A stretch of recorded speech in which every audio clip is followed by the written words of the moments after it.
Yasin, O perfect man. With the name of Allah, the most gracious, the ever merciful.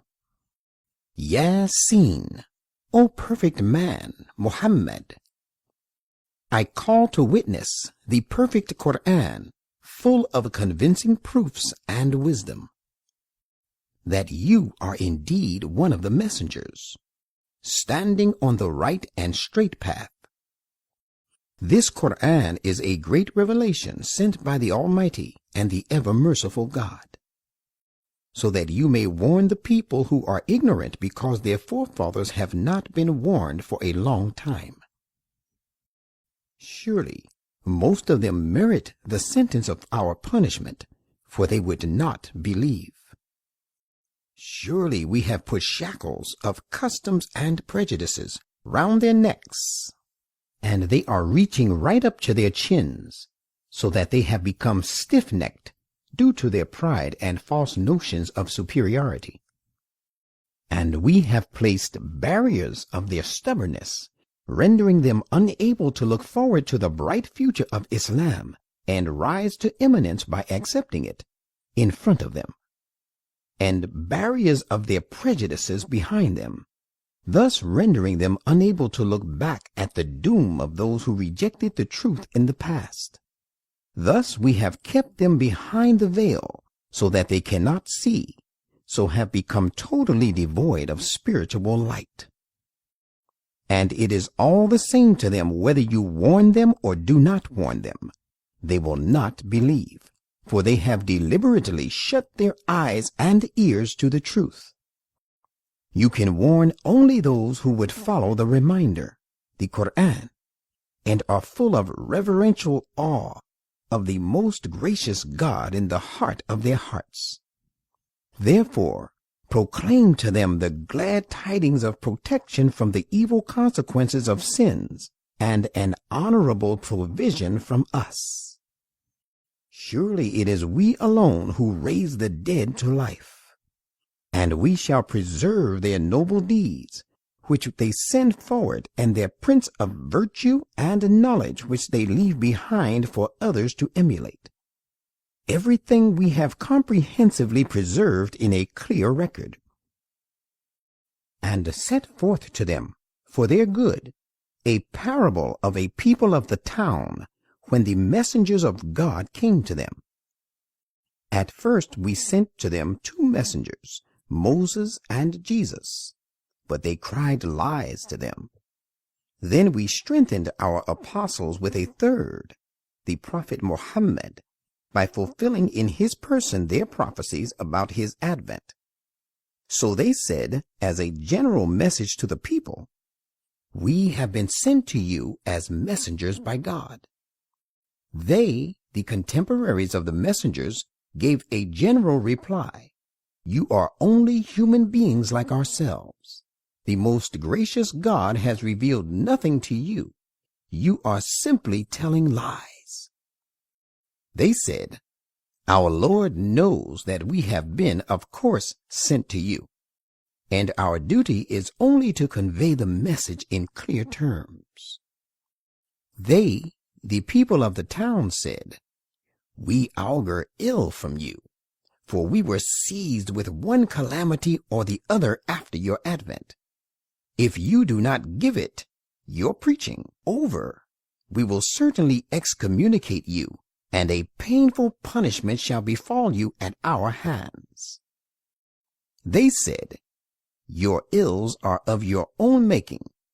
Do you say all this because you have been admonished? Nay, but the real thing is you are a pack of transgressors."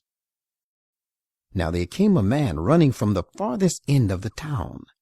He said, "O my people, follow the messengers. Follow those who ask no reward from you and who are following the right path. What reason have I not to worship him who has created me, and to whom you all shall be brought back? Shall I take apart from him others as gods, whose intercession, if the most gracious God should decide to do me some harm, will be of no avail to me? nor will they be able even to rescue me from that harm? Surely, in case I do anything of the kind, I should be falling into a clear error. I have believed in your true Lord, therefore listen to me. It was said to him by God, enter the paradise while you are still living. He said, oh, would that my people knew. For what reason has my Lord granted me protection from pitfalls in this life, and included me among the honored servants of his? We sent no contingent of force from heaven against his people to destroy them, after that he has believed, nor do we ever command any of such things. It was just a single blast, and behold, they were all extinct like a spark of fire extinguished. Alas for my servants, not a single messenger comes to reform them, but they treat him lightly. Have they not seen how many generations we have ruined before them, and that those generations never come back to them after their ruination? Indeed, they, one and all, shall most certainly be brought before us. The dead earth which we bring to life, and from which we bring forth a large variety of grains, of which they eat, is an important sign for them. And we have made to grow thereon, the earth, gardens of date palms and vine, and we have caused springs to gush forth from it, so that they may enjoy its fruit, and enjoy that which their hands have worked for. Will they then render us no thanks, and follow our guidance? Glory be to him who has created pears of all type, of the thing that the earth grows, and of their own species, and of the things yet unknown to them. The night from which we strip off the last vestige of the day, so that afterwards they are left in pitch darkness, is a great sign for them. And the sun is moving on its ordained course towards the goal determined for it. That is the determining of the Almighty, the possessor of perfect knowledge. And think over the phases of the moon. We have determined its various mansions, so that after traversing these mansions, it returns to the stage when it appears like an old dry twig of a palm tree. It is not given to the sun to attain to the purpose ordained for the moon, nor is it given to the night to outstrip the day. All of these luminaries go on floating smoothly in an orbit of their own. And it is a sign for these people that we carry their children in the fully laden ships. And we will make for them other means of transport, such things as they will board. If we so willed, we would drown them. Then they would have no one to succor them, nor would they be rescued. It is only through mercy from us that we save them, and let them have an enjoyment of worldly gains for a while. And when it is said to them, guard yourself against that punishment which is impending before you, and that which is behind you, and may befall you as a consequence of your evil past, so that you may be shown mercy, they turn away. There never comes to them a message from the messages of their Lord, but they always turn away from it. And when it is said to them, spend out of that which Allah has provided for you, those who disbelieve say to those who believe, shall we feed those whom, if Allah so will, He could feed? You are only steeped in obvious error. They also say, tell us if indeed you are truthful, when this warning about punishment shall come to pass. They are thus only waiting for one sudden onslaught of calamity, which will overtake them while they are yet disputing about it among themselves. and so sudden will be their end, that they will not be able to leave instructions about their affairs, nor to their own people will they return. And the trumpet shall be blown, and behold, rising from their graves, they will hasten on to their Lord. They will say to one another, "Oh, woe be on us! Who has aroused us from our sleeping place?" This is the same thing as the most gracious God had promised, and the messengers of God did indeed speak the truth, will be the reply they receive. It will only be a single blast, and behold, they shall all be brought before us. So on this day no injustice whatsoever shall be done to any soul. You shall reap the fruit of your deeds. On this day the owners of paradise will be occupied in their pursuits, rejoicing.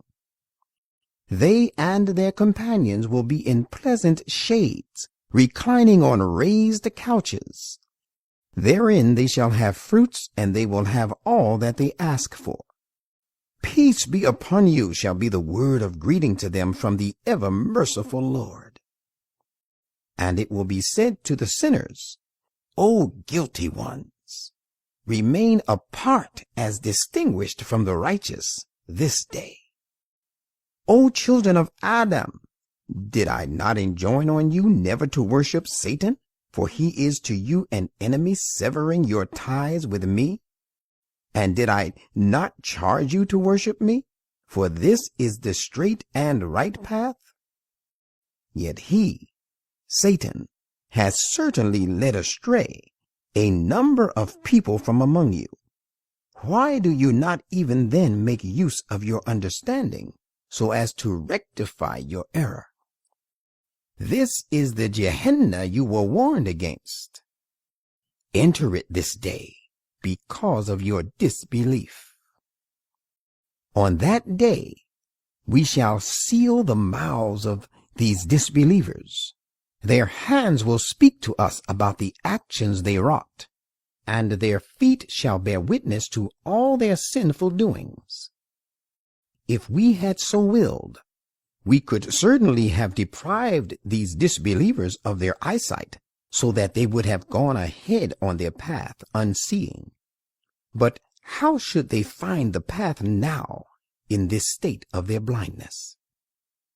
If we had so willed, we could have certainly destroyed them where they were, so that they would not be able to move forward nor turn back.